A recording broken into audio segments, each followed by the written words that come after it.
I've been doing some cutting lately on opals that we found in Finding Gold 6 and Finding Gold 7. If you want to learn how to find them, that's where you need to go on YouTube, to the Finding Gold series, and look up number 6 and 7. This particular opal, 13 millimeters, it will be one of the largest opals cut in this pattern. This is the Pharaoh's Eye. It is from a very, very old design that first appeared in Gems of the World. In 1999, it was re-engineered by Fred Vincent, and the original eye, no doubt, probably came from another design, just as I have taken the Cleopatra's Eye and redesigned that into the all-seeing eye. Well, why am I cutting so many eyes? What I'm trying to get ready to do is cut a large piece of opal. And this opal will be cut into 4 individual eyes. I'll spray it so you can see it a little better. And you can see the sections that I'll use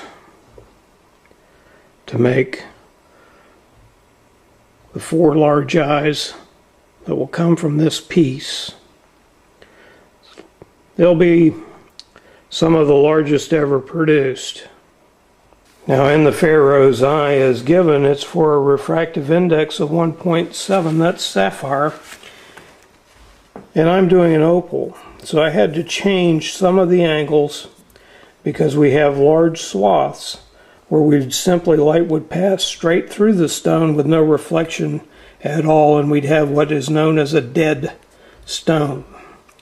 So some of these angles have to be changed, which means that other angles have to be changed. Be that as it may,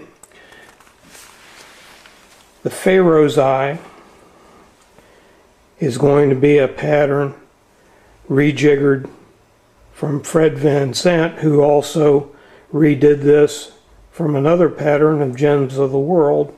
The Cleopatra's Eye I totally redid, and so that it would fit and make into the all-seeing eye. I'm telling you this because we get a lot of questions on gems, especially lately with the economy going down, and people are looking for things to do.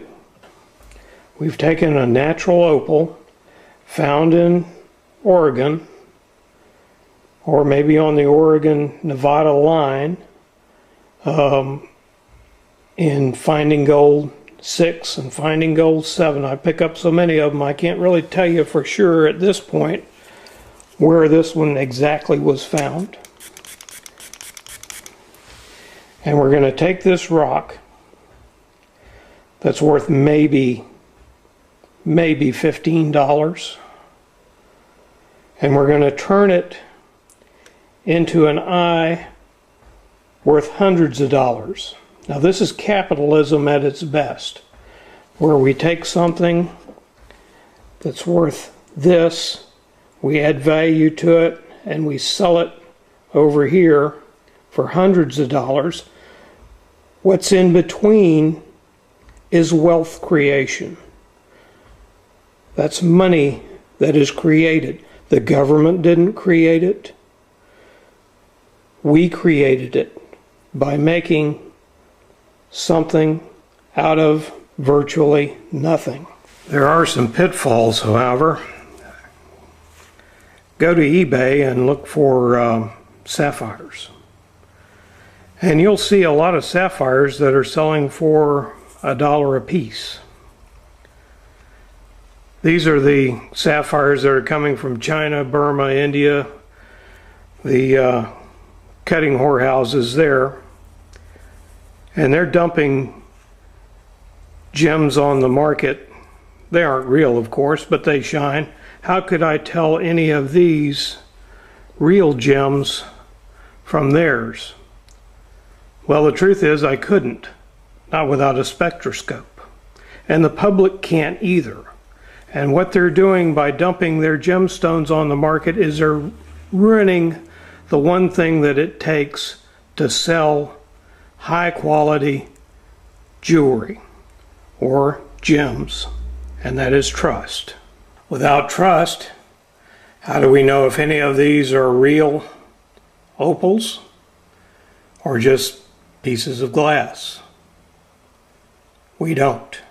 So if people can't tell whether this is a piece of glass or a sunstone, or if this is a Montana sapphire or another piece of glass, what do you do? Well, in the early days, you know, people come to us now, it's kind of an enviable position. But what we did and what we still do is we give a certificate of authenticity. Now, we find these gems, so there's no question where they come from. We also, and we still do, give them a 30-day money-back guarantee. That gives them time to get to their jeweler or GIA expert or whatever it is to authenticate the stone to their satisfaction. And I think it's wise for you to think about these things and do the same thing yourself, because trust has to be established some way, with the markets being what they are, with the just flooding of cheap importation stones, most of which are imitation, and just very close to 100%. Now let's get back to cutting those eyeballs. I mentioned all that to you so you know there's a lot more to this than simply buying a machine and a stone that you may not know is real or not real and expecting that machine to cut it and sell it for you.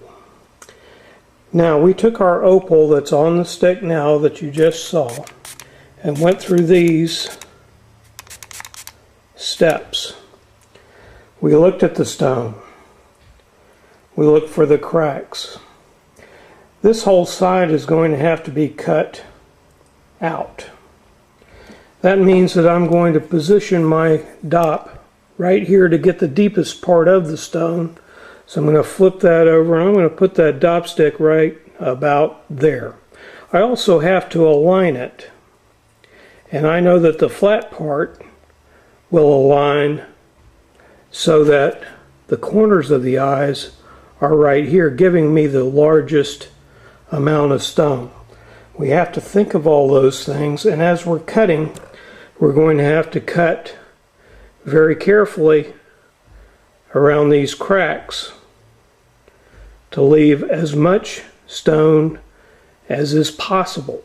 Now I've already done that on the stone that you've seen. I've glued it onto the dop stick with nothing more than super glue control gel.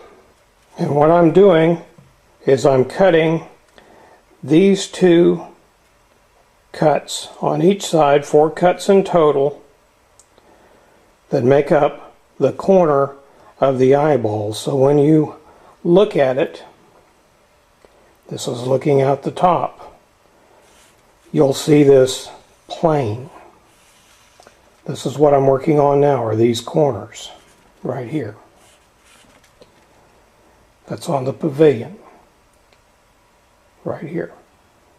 And here are these 2 cuts, the corner of the eyeball. They're going to be shining at you. See that? And we're cutting them down right to the center point. Now you see this dial indicator? As I bring the stone down and get nearer and nearer the cut, it's going to come to 0. I'm simply using the dial indicator. I'm not using any kind of stop.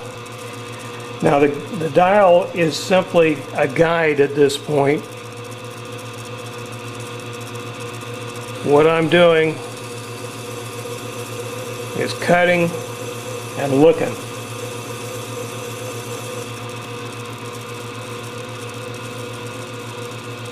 We are just about there.